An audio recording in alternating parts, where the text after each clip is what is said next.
Wabah COVID-19 atau virus corona dapat membuat perekonomian global dilanda krisis seperti pada tahun 2009. Sektor pariwisata yang paling terdampak wabah COVID-19 karena menurunnya kunjungan wisata asing secara tajam, khususnya dari Tiongkok.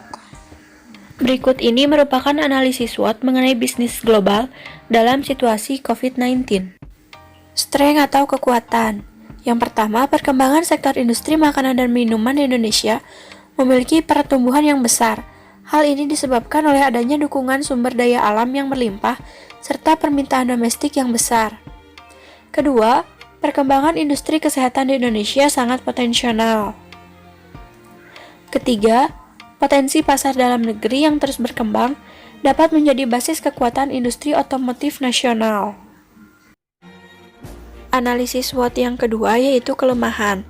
Selama ini di dunia industri masih kekurangan pasokan sumber daya manusia yang siap kerja di bidang industri.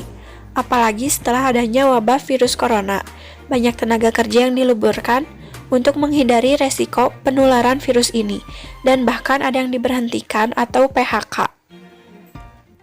Pemerintah dapat mengambil peluang untuk meningkatkan pertumbuhan ekonomi dalam momentum wabah COVID-19. Di antaranya yaitu 1.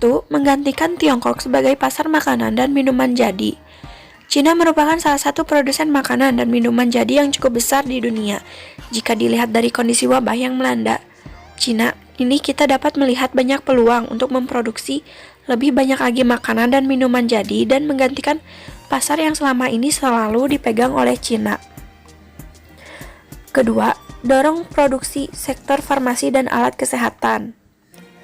Semua orang tentunya ingin menjaga dirinya supaya tetap sehat, apalagi dengan adanya wabah COVID-19 ini, yang pasti semua orang tidak ingin tertular, sehingga hal ini merupakan salah satu peluang untuk dilakukan ekspor di bidang industri farmasi.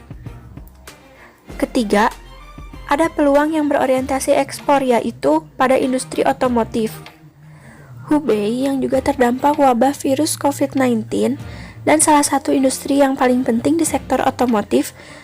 Jika suplai dari Cina-nya terganggu, maka negara lain bisa mendapatkan suplai otomotif dari mana?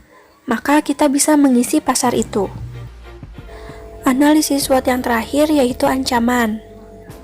Yang pertama yaitu ketika wabah COVID-19 di Cina sudah mereda dan industri Cina mulai bangkit, maka peluang bagi pemerintah untuk meningkatkan ekonomi Indonesia akan semakin kecil. Kedua, apabila wabah COVID-19 di Indonesia semakin meluas, tentunya pemerintah akan lebih difokuskan kepada wabah COVID-19 ini, sehingga pemerintah harus lebih mengutamakan keselamatan rakyatnya.